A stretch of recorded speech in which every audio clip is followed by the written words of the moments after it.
पक्की जमीन में एक पानी देके आप चना बो सकते हैं। मैं ज्यादा ये नहीं कह सकता कि आपका आमूल परिवर्तन हो जाएगा, लेकिन मैं ये कह सकता हूं कि अगर बोनावास में एक फार्म पॉन्ड आपके यहाँ एससी के प्रभुलाल जी के यहाँ बना हुआ है, आप जाके देख सकते हैं प्रैक्टिकली। हाँ, वो प्रभुलाल जी बैठे हैं। पहले उनकी मौखी की बात यह है कि पहले वो 2 बीघा गेहूं नहीं करते थे। वर्तमान में इस साल प्रभुलाल जी ने 7 बीघा गेहूं किया है। जो आदमी चारा और गेहूं मोल लेके आता था, आज उसने बेचा है। इसके लिए एक हौसला करना पड़ता है। जो मिट्टी आती है उसको आप अन्य खेत में काम ले सकते हैं।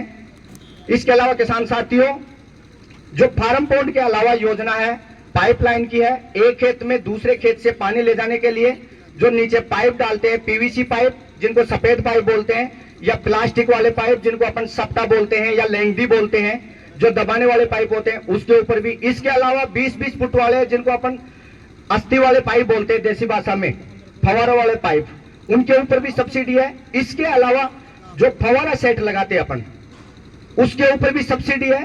पाइपलाइन पे लघु सीमांत किसान को 18,000 रुपए या लागत का आधा, दोनों में से जो भी कम राशि होगी वो किसान को दी है।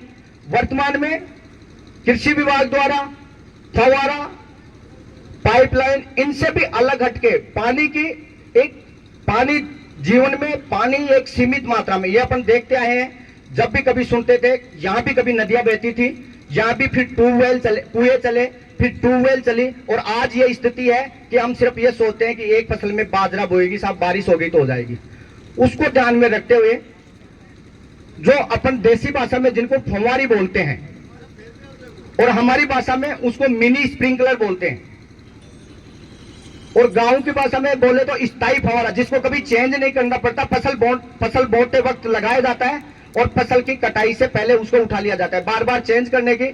अगर किसी की मोटर में ये 10 फव्वारा चलते हैं तो वो 35 फव्वारा चलेंगे। इसमें टाइम होता है चेंज करने के लिए कि भाई एक लाइन से दूसरी लाइन में अगर फव्वारा को चेंज करेंगे, 10 फव्वारे चेंज करते हैं तो आधा घंटे का टाइम लगता है, जबकि उसमें वो आधे घंटे का टाइम भी चेंज होता है। उसमें वाल सिस्टम होता है, एक आदमी भी 40 बीघा खेती कर सकता है। उसके लिए भी सरकार आपको 70% तक अनुदान देती है। मतलब आपने सीधी भाषा में कहे कि 10,000 रुपए लगा के आप लेके आए, 7,000 रुपए एक प्रोसेस के बाद में आपको वापस मिल जाएंगे। मतलब 3,000 रुपए में आपको 10,000 रुपए की चीज मिल रही है। इसके अलावा साथियों, अब से पहले तक कृषि विभाग में हम उन्हीं किसानों को गिनते थे जिनके नाम प्रत्यक्ष अप्रत्यक्ष रूप से भूमि हो।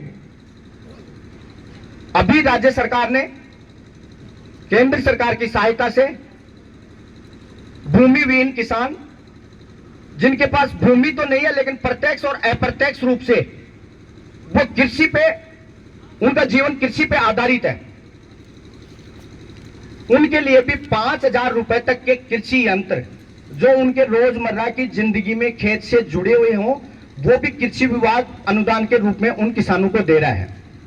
इसके अलावा साथियों, कृषि विभाग, राजस्थान सरकार खेती किसानी से छोड़कर किसानों के वो बच्चे, किसानों की वो बेटी जो 12वीं कक्षा पास उत्तीर्ण करने के बाद में जब हाई एजुकेशन में मतलब कॉलेज लाइफ में जाती है, उसके लिए भी राज्य सरकार द्वारा स्पेशल अन्य स्कॉलरशिपों से अलावा एग्रीकल्चर के स्टूडेंट के लिए वो योजना है। 12वीं में एग्रीकल्चर, 10वीं के बाद में 11वीं में एग्रीकल्चर सब्जेक्ट लेते हैं, उनके लिए भी राज्य सरकार बच्चों को स्कॉलरशिप अलग से देती है, कॉलेज लेवल में देती है, एमएससी करती है देती है, और पीएचडी करते हैं तब भी 1 लाख रुपए उस एग्रीकल्चर स्टूडेंट को स्पेशल अलग से देती है। इसके अलावा किसान साथियों, किसानों के हित में राज्य सरकार का एक और कदम है, ज्यादा